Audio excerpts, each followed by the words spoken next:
तो गोया आत्माएं अपने बाप के सन्मुख बैठे।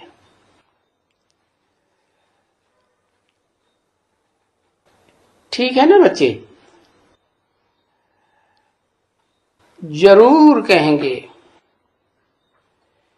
कि आत्माएं तो जिस्म के साथ ही सन्मुख बैठेंगे ना, और बाप ही जब कोई जिस्म लेते हैं, है कैसा जिस्म?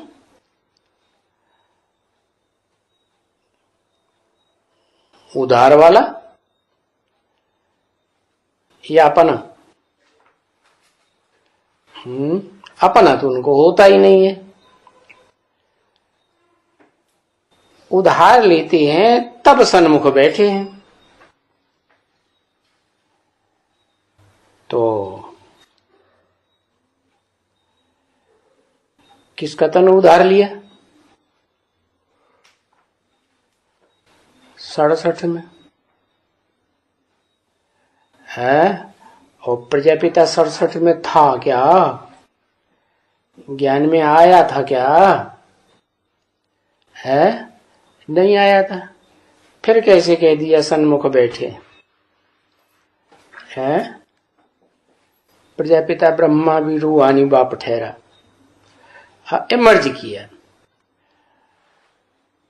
तो इमर्ज किया तो भी कहेंगे कि बाप जब जिस्म लेते हैं उधार, किसका जिस्म? दादा लिख रहा है ब्रह्मा का जिस्म उधार लेते हैं तब कहेंगे सन्मुख बैठे हैं। इसको ही कहा जाता है फिर आत्मा परमात्मा अलग रहे बहुकाल।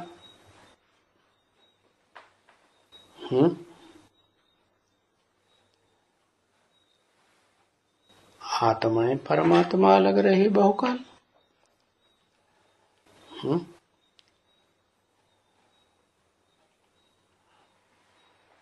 परमात्मा किसे कहा जाए? परम पिता किसे कहा जाए? कहते तो है परम पिता परमात्मा, ये तो नहीं कहते कि परमात्मा परम पिता।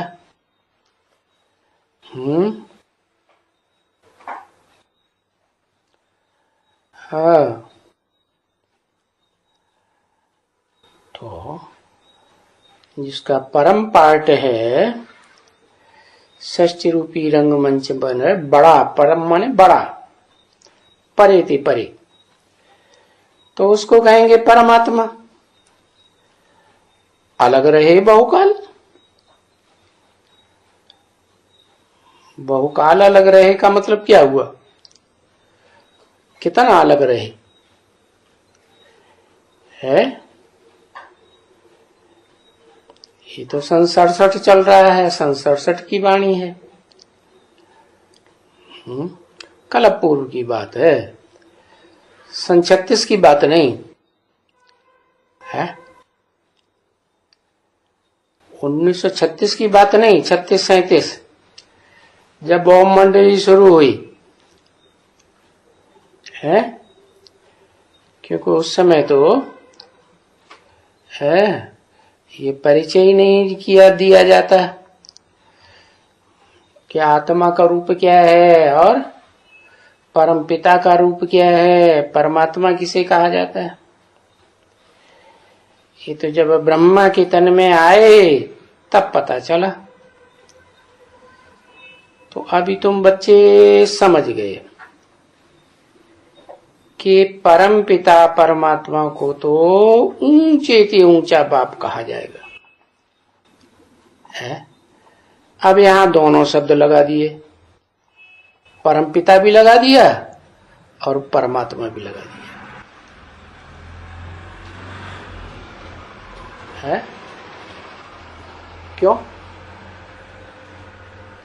क्योंकि ऊंचे से ऊंचा पार्ट परमात्मा में प्रवेश किए बगैर चल ही नहीं सकता। ब्रह्मा के द्वारा बैठे हैं उधार तन के लेकर के, तो वो ऊंचे तो ऊंचा कहेंगे? नहीं कहेंगे। वो अभी तुम बच्चे समझ गए हो कि परमपिता परमात्मा किसको कहा जाए, बेहद का। फिर उनको ईश्वर भी कहा जाता है?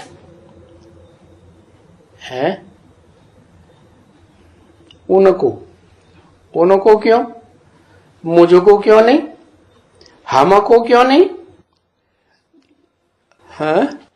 क्योंकि भविष्य में पाठ संसार के सामने प्रत्यक्ष होगा, तो उनको ईश्वर भी कहा जाता है। ईश्वर माने है ईश और वर, जो दुनिया में सबसे जास्ती श्रेष्ठ शासन करे वो ईश्वर। और फिर प्रभु भी कहा जाता है। प्र माने प्रकृष्ट, भू माने जन्म लेने वाला, सामान्य रूप से जन्म लेने वाला नहीं। जैसे बच्चों का जन्म होता है, ये जैसे सूक्ष्म शरीरधारी भूत प्रेतों का प्रत्यक्षीकरण होता है, नहीं। प्रभु कहा जाता है, परमात्मा कहा जाता है। भिन्न भिन्न नाम से भिन्न भिन्न भाषाओं में बोला जाता है। अगर एक ही भाषा हो तो फिर परमपिता, क्योंकि परमपिता कभी भी लौकिक पिता को नहीं कहा जाता, क्योंकि लौकिक जो पिता होते हैं बहुत जन्म जन्मांतर के अनेक होते हैं, साधारण बात हो गई। उनको तो टैली भी नहीं कर सकते, क्योंकि पार्ट के आधार पर कहा जाएगा परमपिता कौन है। और तुम बच्चे सिर्फ परमपिता भी लिखा तो भी कोई हर्जा नहीं है। तुम बच्चे क्यों? क्योंकि परमपिता का अर्थ ही रहता है जो सबका पिता एक हो, सब धर्म वालों का एक पिता, तो उसको परम पिता ही कहा जाएगा, कहा जाता है। तो ये बच्चे जानते हैं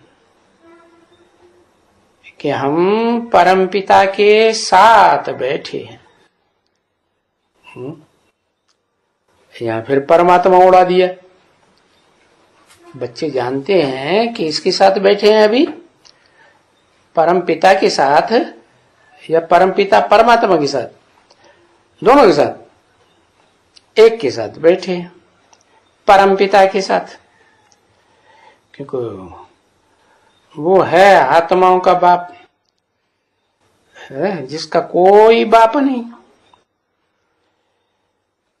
ये हम जानते हैं क्या कि परमपिता और हम आत्माएं शांति धाम के रहने वाले हैं।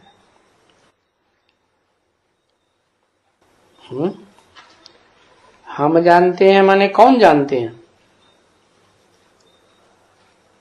है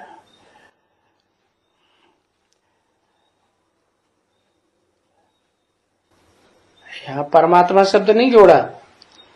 हम जानते हैं कि परमपिता और हम आत्माएं रहने वाले शांति धाम के हैं। किसने कहा?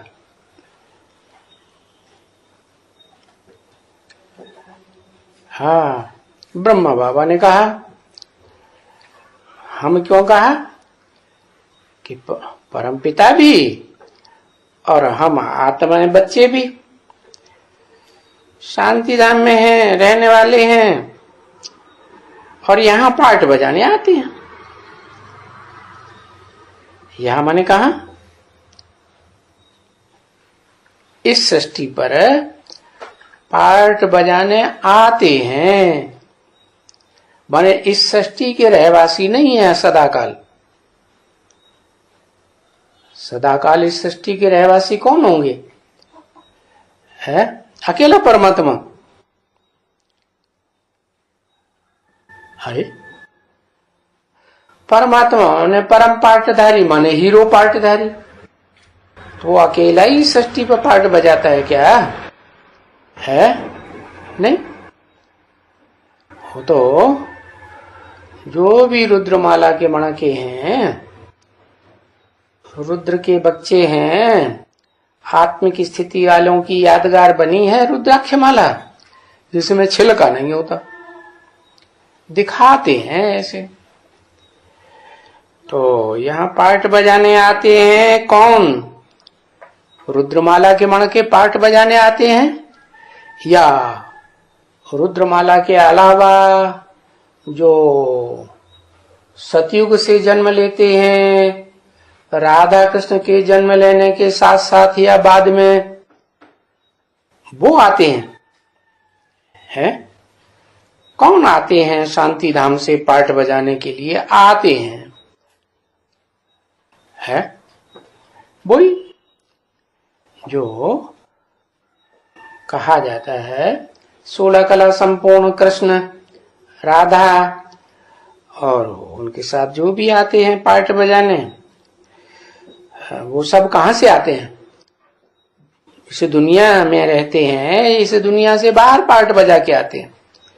हाँ बताया, यहां आते हैं पार्ट बजाने। तो हमने तो पार्ट बजाया है, कहां से लेकर क्या कहेंगे? सतयुग से लेकर कलयुग तक पार्ट बजाया है। ये भी किसने बोला है? और हमने क्यों कहा? इस हमने शब्द में तो परमपिता तो नहीं आएगा, आएगा नहीं। तो हमने तो पार्ट बजाया है सतयुग से लेकर कलयुग अंत तक। हमने माने किसने? जो भी 84 जन्म लेने वाले हैं राधा कृष्ण के साथ, उन बच्चों ने। तो इन बच्चों को तो अभी मालूम है क्या कि हमने सतयुग आदि से लेकर, सतयुग से लेकर कलयुग तक पार्ट बजाया है शांति धाम से आकर। तो ये मालूम हुआ कि ये हो गई रचना।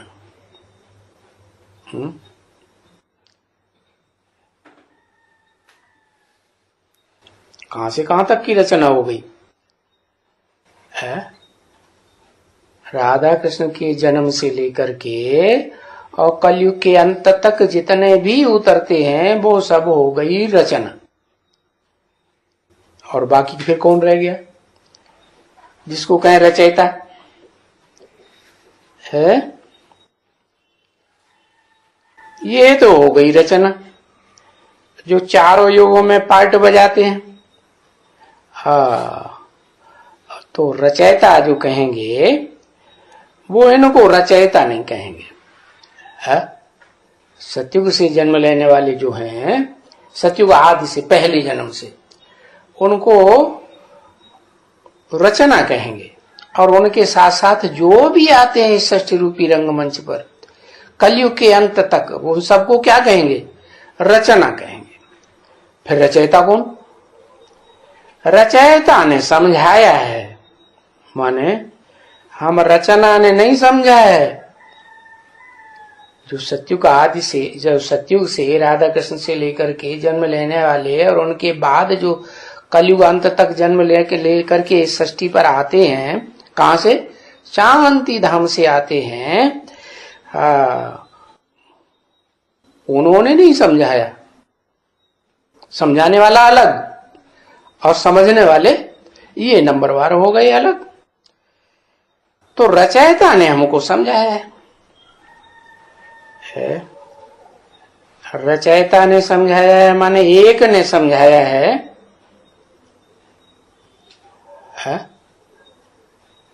रचयिता माने ऐसे थोड़ी बोला रचयिताओं ने समझाया है, क्या बोला?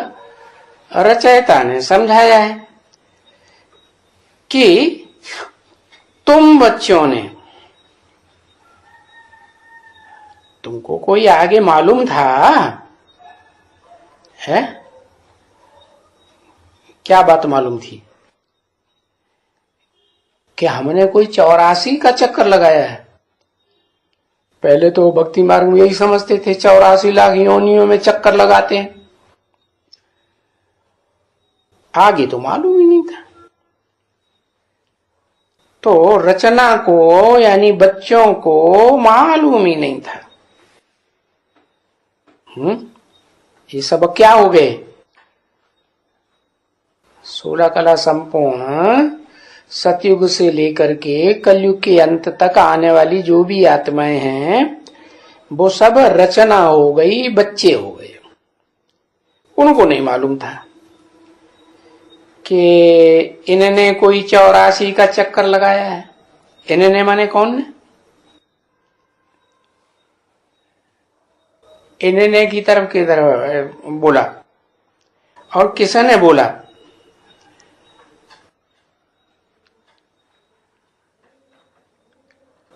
ऊपर वाले ने बोला।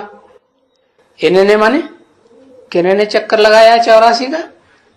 किसकी तरफ इशारा करते थे? चित्र की तरफ इशारा करते।